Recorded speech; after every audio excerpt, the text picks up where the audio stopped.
welcome to the weekly Q&A live. And my name is Dovedi. I'm the founder of Premier Property. And what I've got here is questions that we get every week about property. So if you're watching this and you're in property, you want to start and scale your property business, well, then this is right up your street, if you pardon the pun. So I'm going to jump into questions. And if you're joining me for the first time, I'm an active investor developer over the last 30 years. And every week we do these Q&As. They're recorded, they're played on YouTube. So maybe you're watching this on YouTube. And if you haven't already subscribed to the channel, then feel free to do this to make sure that you get the latest notifications. These questions are being asked by our Premier Property community members. Some of them are watching this right now. And the questions that we've got are very interesting and very deep questions, actually. Got a question here about guest houses. We've got a question and VAT. We've got questions about tenants. We've got questions about gold mine areas, as we call them at Premier Property. So we're going to delve into these specific questions right now. And feel free to give us a wave or use one of your images or make a comment. I'd love to hear from you. And if you've got any questions, of course, feel free to ask these questions as well, and we will pick them up, and I'll do my best to answer these every single week. So the first question I've got here is by Jay. So Jay is saying, we're purchasing a guest house up north and have the C1 mortgage approved. So all good for commercial, all good for the type of guest house it is. So short term is all good. The refurbishment is around 30,000, says Jay. And the question being asked here is, can the builder charge 5% VAT on this? And can they reclaim VAT? Questions around that, and how do you register for it? Should you register for it right now? So Jay, here's the thing. Can't give you tax advice, as you know, but I'll share with you exactly what we're doing. So if in your guest house there is a conversion that's happening, so at conversions, you're quite right, the builder can be charging 5%, and then they will reclaim that as 5% as well on the other side. So as far as you are concerned, you're paying 5% on the invoice. Now, in terms of you registering for VAT, so think about your business. If you're reclaiming VAT, if you've got these types of conversions going on, then like us, some of our projects that we do, we create a limited company where we register for VAT, even though we haven't reached the threshold, which is just over £85,000 for turnover. You register voluntarily, which means that you can reclaim the VAT that you spent on costs and so on. So Jay's asking, within these questions, he's also asking about, should you register for VAT? So that's one of the things that we do when we're reclaiming VAT. So for example, if you are buying a property where there is VAT added to that property, for example, then it is beneficial, we find, to be registered for VAT, because you can reclaim that VAT. Also, any products that you buy with VAT on top of that, such as you're mentioning that you're leasing furniture and there's VAT on that, that is again a cost that you can reclaim, and you can reclaim all the VAT on that. So VAT, being VAT registered for the right types of projects, can really help. And in your instance, it sounds like it's a good idea. Now, every time we do this, we know what we're doing, but I always like to make sure we get the facts confirmed with a good accountant. So yeah, absolutely right. You can go ahead and do that, Jay, but just make sure that you get the information, get the information confirmed by a good accountant, and they can register you for the VAT. Sounds like you've got a very interesting project going on there, Jay, and I want to love to hear from you in terms of that and how you get on with it. Exciting question. Next up, we've got Alex. Alex Phillip is in our Premier Property Inner Circle community, and Alex is asking, Cam, we are looking at our gold mine area. If you like us at Premier, we call your specific postcodes that you're investing in the gold mine area. So Alex is one of our students. Alex is trained with us. He's really on it. And Alex is asking the question about the gold mine area. And basically, in a nutshell, what Alex is saying here is that there's an area which has just been regenerated where there are new build flats that have just gone up on there. However, the area itself, it's a little bit run down, and the price points are quite low.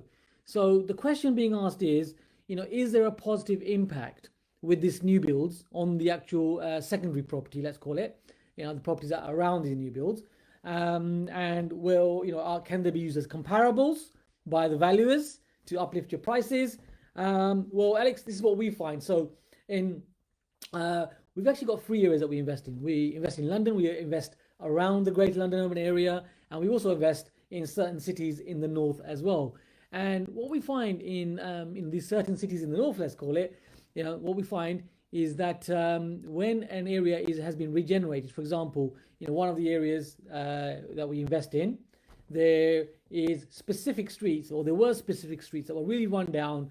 If you can imagine, boarded up houses, whole streets of boarded up houses.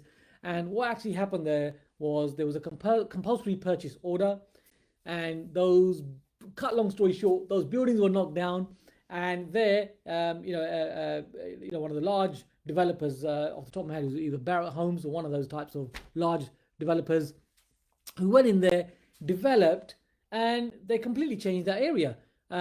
So a new type of tenants were there, new home buyers were there, more families came into that area. So what you find is that your area will naturally uplift. However, you've got to be conscious of it's not going to be a direct comparable to the new build, of course. So let's say, just to use numbers to explain this, let's say the new build is 200,000, and let's say the secondary stock is £100,000. Okay, kind of going to be in that region anyway, in terms of the proportions, in terms of the ratios. So you got your new build at 200,000, you got your secondary stock at 100,000. So the value isn't going to say, right, that 100,000 property now becomes 200,000 because of this new build. However, what you'll probably find is, and this is what we find, that £100,000 property gets uplifted by another 15 to 20% because of the proximity of the new build. So that 100,000, just for clarity, will go to 115,000 or 120,000. So what we call this at Premier Property is the ripple effect. So the ripple effect happens. Now, when you think about it, when you throw, using that as an analogy, when you throw a pebble into a pond, the ripple happens, and what you'll notice is as the ripples, go outwards, the distance between each of the ripples actually expands, doesn't it? Think about it. So in the same way, you're having that ripple effect with your secondary stock. So it won't be a direct comparable with the new build. However, there will be an uplift, and it's usually a percentage, and it's just like the ripple effect. Hope I'm explaining this correctly. Hopefully, getting my answer. So think about your goldmine area. Think about the ripple effect, and yes, areas where the regeneration is actually happening are very exciting areas. And just add one more point to that. Look for areas where the regeneration is already starting to happen, which means that you can make an even better investment because there's some skin in the game. Hopefully following me with this one, Alex. Thanks for asking that question, and you've helped so many people with that question. So we're going on to our third and final question for today, and this is by Jason Joyce.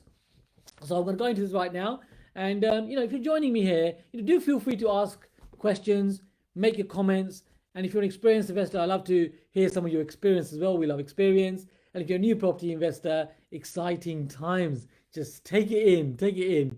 Alex is here right now saying, interesting point. Jay's in there saying, brilliant.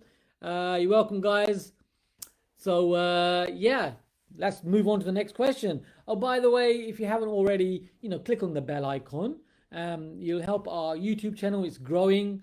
Many of you are connecting with us. And thank you very much for your comments on how much you're enjoying these videos. And I'll continue to do these videos as long as you want me to do these videos.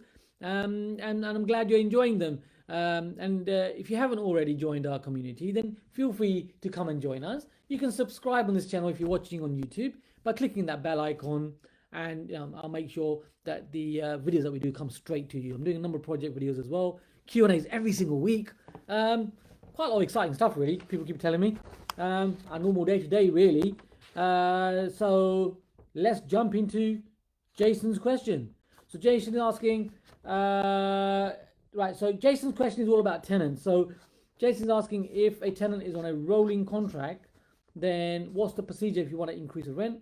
So what we tend to do, Jason, is first of all, when you're taking on a tenancy, if it's on a periodic tenancy anyway, that's fine. you might want to create a new tenancy for that, especially if you're increasing the rent. So if you're increasing the rent, then you want a new tenancy with the new figures on there, and that's really the way to do it. The way we do it is if we take on a tenant that is already in a property, we don't tend to increase the rent. We let that be as it is, and then we don't increase the rent on a yearly basis either. We'll let that be, because if you think about it, you're dealing with people living in a home, and no one really likes the rent being increased. However, when it comes to 3 years, after 36 months, after 3 years, what we'll do is we will say to the tenant, look, you've been here for 3 years, we haven't increased your rent by a single penny over the last 3 years. Market rent is X amount. Now, we need to bring it to market value. So what you'll find by doing this is, first of all, you keep the connection with the tenant, and the tenants are more happier living in your property. And really, you get the same result anyway. So rather than increasing the rent on a yearly basis, step by step, every single year, we like to increase that rent over 3 years, and you just step up the same margin as you would have done on a yearly basis. But you know what? It's less intrusive, let's say. It's more, it's more heartfelt, and people understand. Most people are reasonable. They get, if they haven't had a rent increase for the last 3 years, that there should be a rent increase, right? So that's how we do it. But if you are increasing new rent from a period tenancy, just make sure you got a new tenancy there.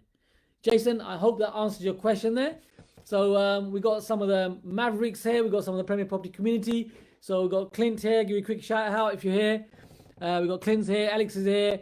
Jay's also been here as well. Ivana's joining us as well. There's a number of you here. So I hope you enjoyed this short, sharp video. I'm doing this every single week. Come and join us. It's Cameron Dovedi helping you to take your property investing to the next level. I'll see you next week.